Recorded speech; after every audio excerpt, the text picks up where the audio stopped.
Dhe kjo nuk është përfundimtare, është deri më tanishme. Përsa i përket vitit kaluar, është bërë kompensimi i banorëve, Mario? Jo, pavarësisht se u premtua shumë si nga pushteti qendror, nga vetë kryeministri Edi Rama, si nga pushteti vendor, nga kryetari i Bashkisë Gramsh, por edhe nga Ministria e Mbrojtjes, nga emergjencat civile, pavarësisht se le themi u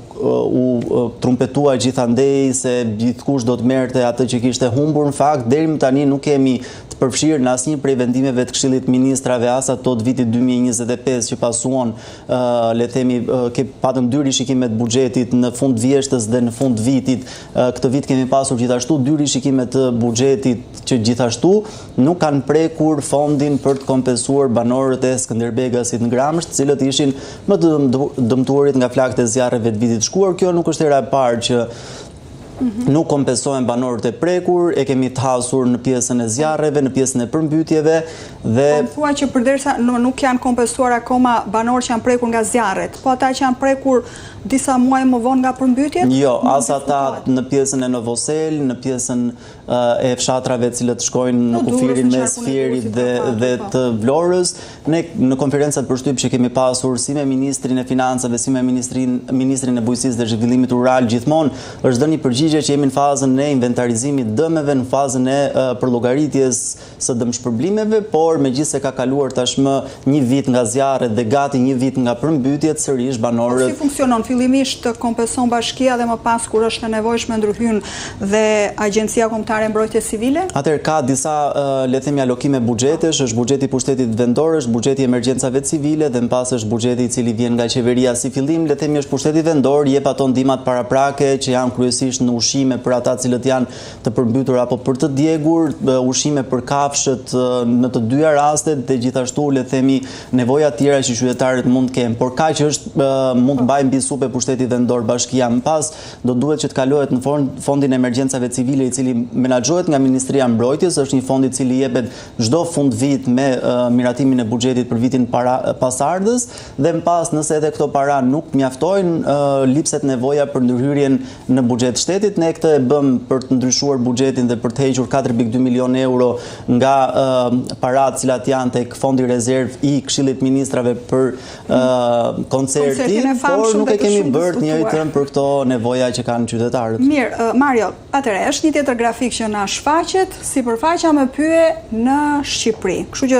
sa është kjo sipërfaqe, si ka ndryshuar ajo vit pas viti? Kjo sipërfaqe pas viteve 90 ka pasur një tresh në vend të këtij njishi dhe shkonte le themi me shumë shifra më pas, por është reduktuar dhe 1.1 milion 2021-shin, 1.1 milion pothuajse kanë mbetur aq, në 2023-shin 969.855, të paktën referuar dënave zyrtare, ndonse ne thamë që sipërfaqja e djegur dhe e përshkruar nga flakët nga vit në vit ka qenë rritje, ka pasur disa fushata ripyllëzimi, kryesisht me fondet huaja, fondet cilat kanë ardhur nga organizata botërore e mjedisit dhe banka botërore, cilat në një farë mënyrë kanë bërë këtë rritjen me gati 200.000 hektar të sipërfaqes pyjore, por ka pasur edhe një lloj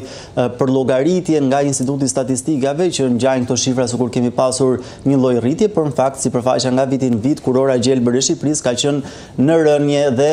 rritja është shumë, po të shikosh shifra ndryshojnë shumë pak. Po, dhe përtej këtyre shifrave duke u futur në brendësi, Agjencia Kombëtare e Mjedisit dhe Agjencia Evropiane e Mjedisit na ka treguar që pikërisht mungesa e këtyre sipërfaqeve të gjelbra është përgjegjëse për 23 deri 27% të tumoreve dhe sëmundjeve të tjera të cilat janë të pashërueshme dhe shkojnë dhe çojnë në vdekjen e individëve në Shqipëri. Vëllimi i përgjithshëm i pyjeve sa për llogaritet? Paralelisht le themi me numrin me sipërfaqen e përgjithshme të pyjeve në Shqipëri, duke përllogaritur le themi dëmsinë e pyjeve se në varësi dhe të llojit që kanë nga viti 2021 në vitin 2025, pothuajse ka ngelur e pandryshuar në 54.963 në 2021 milion metër kub në 2021 dhe 54.1 milion metër kub në vitin 2025. Pra një luhatje pothuajse pa përfillshme nga viti në vit, e cila në një farë mënyrë nuk përfaqëson dhe nuk tregon realisht atë sipërfaqe që ne kemi vërtet. Do duhet presim censin e bujqësisë dhe blegtorisë, ku me anë censit bujqësisë ndoshta do të kemi edhe një panoramë më të plot pjesës së pyjeve të kurorës gjelbër të Shqipërisë, e cila sërish me këto shifra, pavarësisht se mund të mos pasqyrojnë realitetin, sërish le të themi jemi vendi më i zhveshur nga kurora e gjelbër në krahasuar me rajonin e mëtej ndoshta edhe me Evropën. Mi flasim pak tani për zjarrfiksi, sepse gjithmonë në periudha të tilla, përveç se japim një hapësirë asaj se çfarë ndodh me situatën e zjarreve, sipërfaqet e djegura, punët shërbimi zjarrfikës, që ne i falenderojmë sa herë që kemi mundësi të kontaktojmë edhe me qoftë me kreun e shërbimit zjarrfikës apo edhe me efektiv të mirëfillt, i falenderojmë për punën që ata bëjnë në terren në temperatura të larta, por Mario, çfarë do të thojmë me këtë, që flasim pra vetëm në këtë periudhë i kushtohet më shumë rëndësi zjarrfiksit, pagës së zjarrfikësve, stafit,